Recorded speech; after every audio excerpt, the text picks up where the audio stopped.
মাগো আপনাদের যে 5টি মশলা আমি বলতে চাচ্ছি,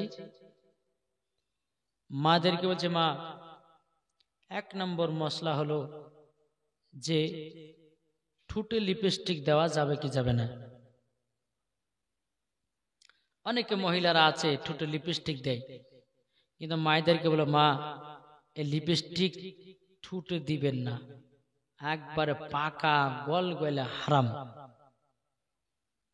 বুঝা গেল কিছু? যদি বলে যে হুজুর এই লিপস্টিক কি দিয়ে তৈরি, খিনজিরের চর্বি দিয়ে তৈরি। আস্তাগফিরুল্লাহ আস্তাগফিরুল্লাহ। কি দিয়ে বললাম? খিনজিরের চর্বি দিয়ে তৈরি। বাবাজি, আর খিনজির যদি না বুঝতে পারেন তো বলেন শুকর। শুকুর, এর চর্বি দিয়া তৈরি করে লিপস্টিক।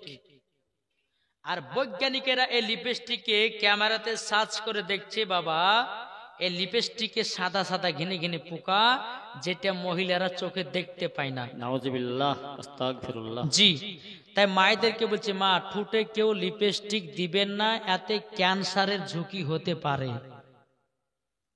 1 নম্বর। দ্বিতীয় নম্বর হচ্ছে কপালে টিকলি দিবেন না। এই কপালটা বানিয়েছে কিসের জন্য? আল্লাহ সেজদার জন্য। সেজদার জন্য বানিয়েছে। মাগো কপালে কেউ টিকলি দিবেন না। যারা কপালে টিকলি দিবে মরার পরে বাবাজি তাদেরকে জান্নাত দিবে না।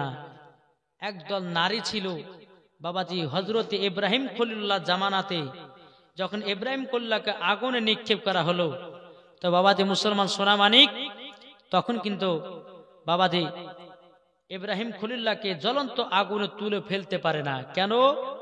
70,000 ফারিস্তারা ধরে আছে। জোরে বলেন সুবহানাল্লাহ সুবহানাল্লাহ। ইবলিস শয়তান বলছে, বলে শোনো বাদশা নমরুদ, যদি ইব্রাহিম খলিলুল্লাহকে ফেলতে চাও তাইলে পরে এক কাজ করো, 20টা মেয়ে ছেলে 20টা বেটাকে ডেকে নিয়েছে একই জায়গাতে একত্রিত করে তাদেরকে জিনা করাও। আস্তাগফিরুল্লাহ আস্তাগফিরুল্লাহ তো আস্তাগফিরুল্লাহ। জিনা করিয়েছিল, আর ওই মহিলাদের কপালে লাল লাল টিকলি পরিয়ে দিয়েছিল যেন চিহ্না যায় এটা জিনাকারী, এটা জিনাকারী। তাই হাদিস শরীফ থেকে এসেছে যে মহিলারা কপালে টিকলি দিবে ওই জিনাকারী নারীদের সঙ্গে তাদেরকে জাহান্নামে দিবে। তাই খবরদার মায়েদেরকে বলছি কপালে কেউ টিকলি দেবেন না। না। তাহলে দুটো হলো। 3 নাম্বার হচ্ছে মাথাতে খোপা বাঁধা যাবে কি যাবে না। অনেকে মহিলারা আছে দেখবেন মাথাতে খোপা বাঁধে, কিন্তু খোপা বাঁধা জায়েজ আছে না জায়েজ আছে। যদি বলি যে কেন হুজুর, দেখেন কোন মহিলা যদি স্বামীর জন্য খোপা বাঁধে তাহলে জায়েজ, আর কোন মহিলা যদি মনে মনে ভাবে যে আমি ওই পাড়া বল্টু ঝোল্টুর জন্য মাথায় খোপা বাঁধবো তাহলে কিন্তু গলে গেলে হারাম হবে। নিয়তের উপর নির্ভর নাকি বলছেন? স্বামীর জন্য যদি কেউ মাথা খোপা বাঁধে জায়েজ, আর যদি ওই পাড়া ঝোল্টু মন্টু সজিবুর মজিবুরের জন্য যদি বাঁধে তাহলে কিন্তু হারাম। কেননা মহিলাদের মাথা থেকে নিয়ে পা পর্যন্ত ঢাকা হচ্ছে ফরজ। কোন মহিলা যদি মাথা চুল দেখায় তাহলে কিয়ামতের ময়দানে তাদের চুলের মুঠিকে ধরে জাহান্নামে এরকম ঝুলন্ত অবস্থা রাখবে। অনুরোধ করে মায়েদেরকে বলছে মা মাথার চুল কাউকে দেখাইয়েন না। এই মহিলাদের মাথার চুলের এত দাম, এত দাম, মহিলারা যদি জানতো তো পর পুরুষকে মাথার চুলগুলো দেখাতো না। যা খাতুনে জান্নাত মা ফাতেমা রাদিয়াল্লাহু তাআলা আনহা তিনি জীবনে কোনোদিন পর পুরুষকে মাথা চুলও দেখাননি, তিনার চেহারাও দেখাননি। জোরে বলেন সুবহানাল্লাহ। 4 নম্বর হচ্ছে নাইটি। যে মহিলারা নাইটি পরছেন তাদেরকে বলবো যে মা বোনেরা 2টা নাইটি আছে, একটা হচ্ছে ফাড়া নাইটি হাফাতা, আর একটা হচ্ছে গোল নাইটি পুরা হাত আলা। যেটা গোল নাইটি পুরা হাত আছে ওই নাইটিটা আপনারা পরবেন। মায়েদেরকে বলছি, আর যদি ফাড়া নাইটি হয় মা ফাড়া নাইটি কিন্তু পরবেন না, ফাড়া নাইটি পরা চলবে না। যা কাউরে যদি ফাড়া নাইটি থাকে তো কাল থেকে জামাইয়ের লেগে কাঁথা বানাতে লাগে, পড়বেন না। যদি বেরাদার ইসলাম মুআজ্জাজ সামানিকরাম সকাল বেলাতে যদি আপনার পোড়াতে বলি তো সকাল বেলায় পোড়াবে, আর আমার কথা মনে করবে যে মৌলভী ওবায়দুল্লাহ আসলে আমাদের নাইটি গেলাকে পোড়াইলেও কোন মৌলভী রে? বলে করবে না? তো বাবা যে মুসলমান, তাহলে বললাম কি, গোল নাইটি যেটা পুরো হাতাচু নাইটিটা পড়বেন, যেটা ফাড়া নাইটি হাফাতে ওই নাইটিটা পড়বেন না। 4টা। 5 নাম্বার হচ্ছে বাবা যে স্বামীর পকেট থেকে টাকা চুরি করা যাবে কি যাবে না? নাকি বলছেন?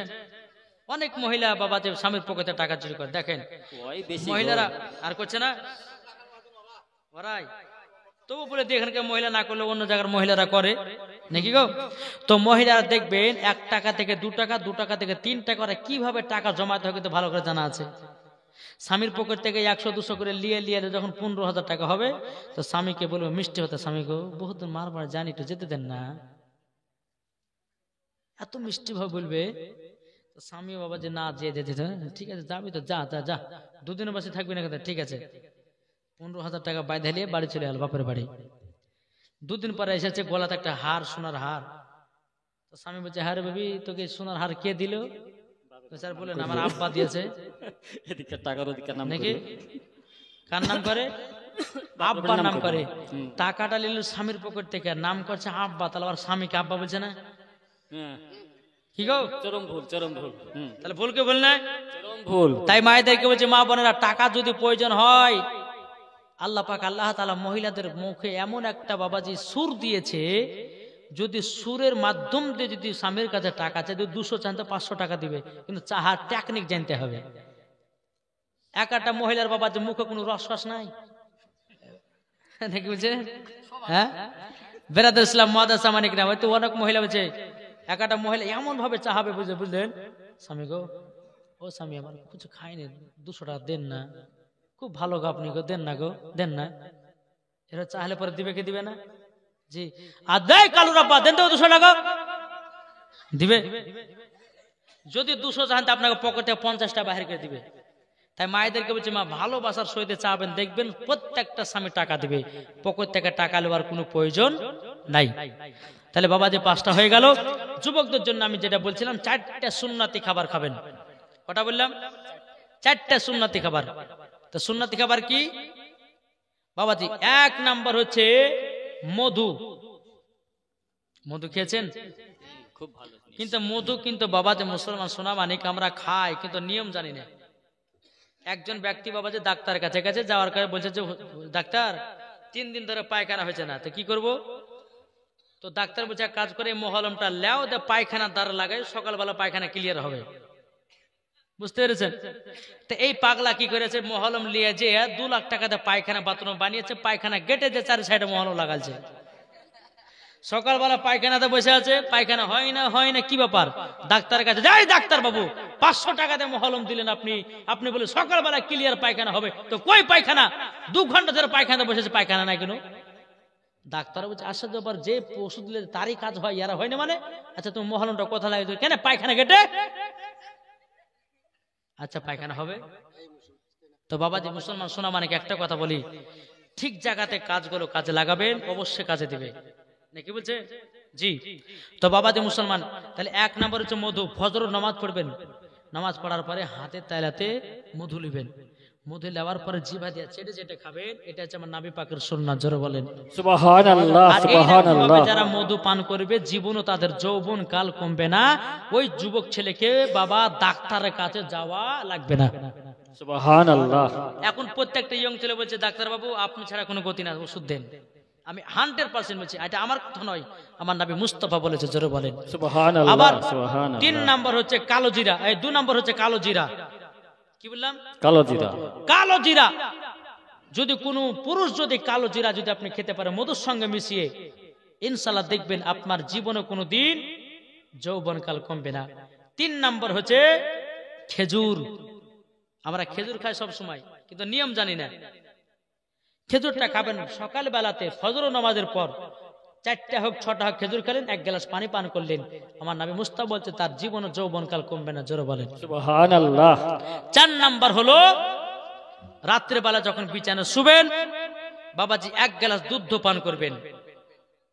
আমার নবী মুস্তাফার সুন্নাত দুধ পান করা, জোরে বলেন সুবহানাল্লাহ। এই 4টা জিনিস যদি আপনি খেতে পারেন, তা ইনশাআল্লাহ কোনদিন স্বামী স্ত্রীর মধ্যে ঝগড়া হবে না, জোরে বলেন। এটা আমার কথা নয়, এটা আমার নবী মুস্তাফা বলে গেছে।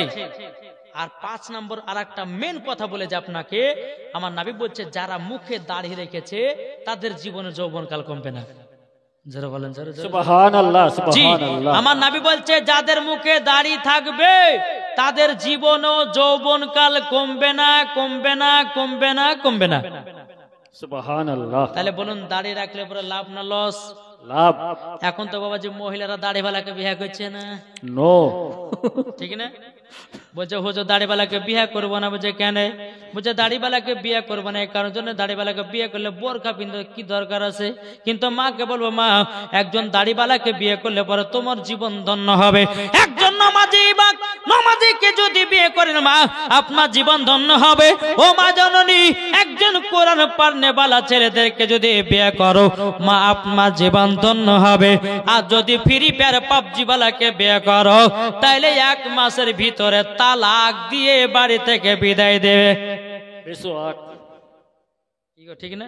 ঠিক ঠিক। তাই আপনাদেরকে বলতেছে মা, গো একজন দাড়িওয়ালার সাথে বিয়ে দিন, নামাজের সাথে বিয়ে দিন, কোরআন পড়নেওয়ালার সাথে বিয়ে দিন, জীবনে স্বামীর ভালোবাসা পাবেন। আর ফ্রি ফায়ার পাবজি ওয়ালার সঙ্গে যদি বিয়ে দেন না, তো সারাদিন ফ্রি ফায়ারে ব্যস্ত, ভালোবাসা পাবেন না। জি, যাই হোক বাবা যে মুসলমান, যাই হোক আল্লাহ পাক আল্লাহ তাআলা আমাদের সকলকে নবীজির আশিক, নবীজির প্রেমিক যেন বানিয়ে নেয়। জোরে বলুন আল্লাহুম্মা আমিন। আল্লাহ